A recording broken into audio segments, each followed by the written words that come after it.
No tšau, kas ka sina oled kunagi tahtnud koju paigaldada uue valgusti, aga juhtmete jaoks seinte lõhkumine tundub liiga suur töö ning poes müüdavad nutilahendused on täiesti ebamõistlikult kallid.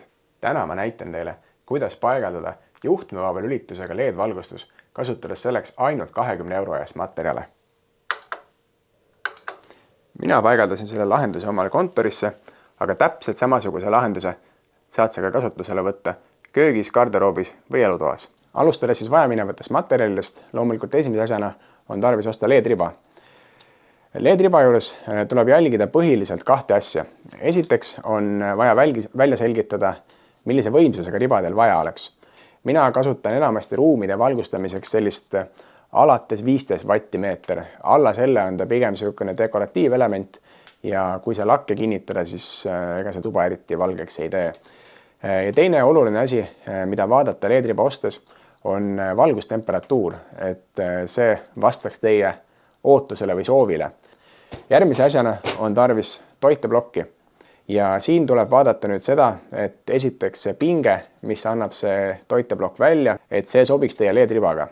Ning lisaks tuleb vaadata toitebloki võimsust. Toiteblokk võib alati olla võimsam kui valgusallikas, aga vastupidi ta lihtsalt ei tööta. LED-riba, mis on, oletame 10 vattimeeter ja ma panen 5 meetrit seda 10 vatist riba, siis mul on kokku tarvis vähemalt 50 vatist toiteblokki. Ning viimase asjana on tarvis LED-riba kinnitamiseks mingisugust alumiiniumprofiili. LED-ribad, eriti võimsamad, toodavad põledes päris palju sooja. Ja kui nad seda sooja ei saa kuskile ära anda, siis juhtub küllaki kiiresti see, et need LED-id hakkavad minema alguses kollakamaks, seejärel tuhmimaks ja lõpuks kustuvad päris ära, eks need lihtsalt kuumenevad üle. See alumiiniumprofiil töötab neile kui radikas. Kõigepealt tuleb siis see LED-profiili pikkus ja asukoht omal välja mõelda ning parajaks lõigata. Seda alumiiniumprofiili saab muuseas väga edukalt lõigata puidukättega.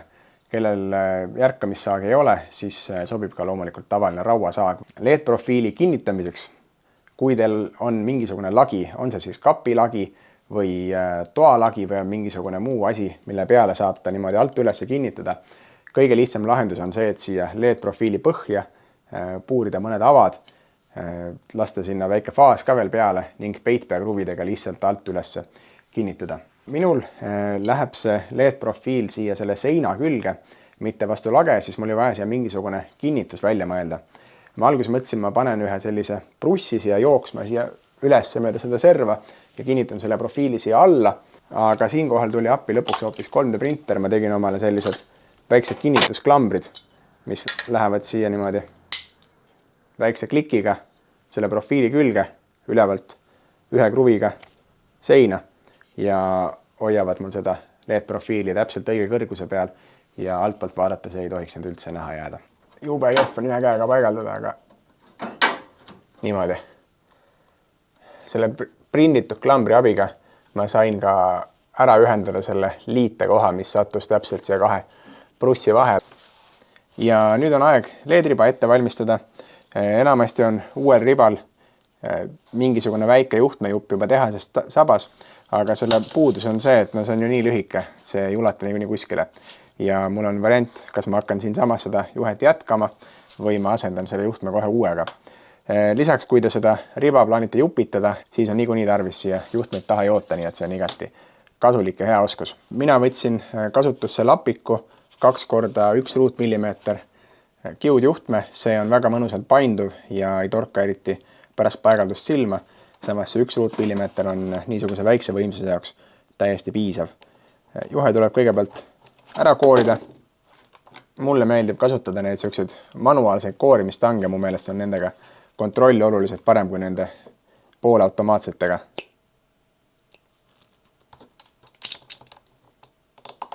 Nüüd jootmise jaoks on meil tarvis mingit jootekolbi ja jootetina.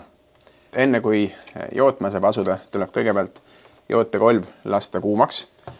Sellest saab aru selle järgi, et kui see tina siia vastu panna, siis ta hakkab koheselt sulama. Siis tuleb see üleliigne siit maha pühkida, näiteks vanasse nõudepesu nustikusse. Eesmärk on siis see, et see kolvi ots oleks tinaga kaetud, aga siin ei oleks sellist plönni peale, ta näeks pigem puhas ja läikiv välja. Juhtme ette valmistamiseks tuleb need kooritud otsad kokku keerata, et siin ei oleks neid lahtiselt kuidagi üksikuid karvasid. Eesmärk on siis saada see juhtme pind nii soojaks, et see juhe ise hakkab seda rullist tulevat jootetina sulatama. Ja selle jaoks ma võtan siia kolvi otsa veel natuke tina, panen selle juhtme siia kolvi peal oleva väikse tinalombi sisse ja sealt kandub nüüd see soojus kolvis siia juhtme peale edasi, nii et kui ma selle juhtme panen siia tinarulli vastu, siis ühel hetkel hakkab see juhe võtma seda tina nagu ise vastu, niimoodi, et see tina jookseb ilusti siia juhtme kiudude vahele. Ja see tulemus peaks olema siis midagi sellist. Ta peab olema läikiv ja siit peab olema näha, et kogu see juhtme pind ja nii palju, kui siia vahele saab minna, on selle jootetinaga ühtlaselt kaetud. Ma tavaliselt puhestan natuke pikemalt ja siis lihtsalt lõikan siit endale sobiva pikkuse jagu maha, kuna mul sinna LED-riba peale nii palju kontakti ei ole vaja, siis me jätame siia mingisugune 5 mm seda. Ribal on siin peale märgitud need kääride kohad iga 3 LED taga. Siin on see vase padjakene, et tükk seda padjakest jääks mõlemale lõigatud poolele. Niimoodi on need mõlemad pooled uuesti kasutatavad, kui siia juhtmed peale joota. Süsteem on täpselt sama nagu juhtme puhul. Kõigepealt tuleb see vase padjake ette valmistada niimoodi, et see padi ise soojaks ajada ja siia tina peale sulatada. Siis saab selle juhtme tinutatud otsa panna selle riba tinutatud otsa peale ning ülevalt alla suunas jootekolviga soojendada, kuni see tina kõik kokku sulab ning siis tuleb teda hoida paigal. Proovida käsi mitte väristada, nii kaua kuni ta ära kivistub ja ongi juhe küljes. Väikse sikutamise abil võib veenduda, et juhe on ilusti kinni. Sellist väikest tõmbamist peaks see joodetud kontakt alati vastu pidama. Ja nüüd ei jää muud üle, kui siin riba taga seda kahepoolset teipi kasutades kinnitada see riba sinna profiili sisse niimoodi vaikselt jupikaupa minnes. Ja kui olete jõudnud selle profiili lõpuni ning soovite ühenduse katkestada, siis täpselt nii nagu ennegi riba saab lõigata iga 3 LED tagant, kus on see kääride pilt ja need 2 vasepadjakest. Ja nüüd on aeg toiteblokk ära ühendada. Toitekal on ühes otsas sisend, siit läheb sisse 220 volti ja teisel pool on siin toiteblokil, minu omal on 4 terminali, 2 plussi, 2 miinust ja siia taha ühendataksegi siis otse juba LED-riba. Kõige lihtsam lahendus teda ühendada oleks kasutada sükast valmis juhet, mida saab igast ehituspoest. See ots läheb seina kontakti, see ots läheb toiteka külge ja siin on juba lüliti ka vahel. Aga et mitte liiga lihtsasti teha, siis ma otsustasin, et ma proovin raadioteel lülitamise ka ära. Ma alustasin sellest, et ma otsisin tegelikult siit meie kaubandusvõrgustikust igasugu nutilüliteid ja wifi lüliteid ja kõik võimalikke variante, aga kõik lahendused, mis ma leidsin, olid nagu väga keerukad. Nad eeldasid wifi olemasolu, nad tahtsid mingit telefoni äppi, nad tahtsid igasugu kontosid ja asju. Minu ainukene eesmärk oli see, et ma saaksin mingisuguse juhtmete lahendusega lülitada valgustit sisse välja ja siin tulebki mängu see sama karp.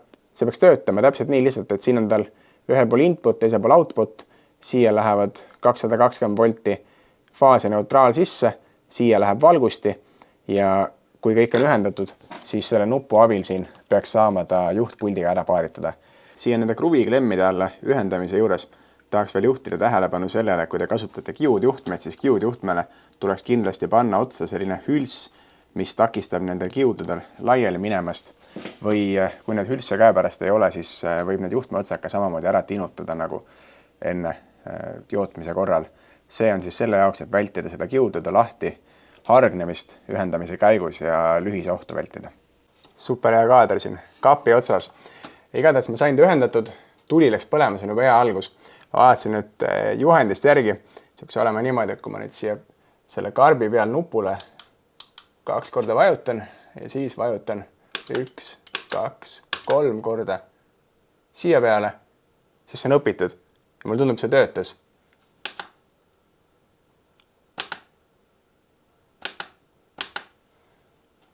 Ei, aga ma pidin vist siia ka veel 2 korda vajutama. Nii, nüüd läksin sinine tuli põlema. Vahi! Kui cool!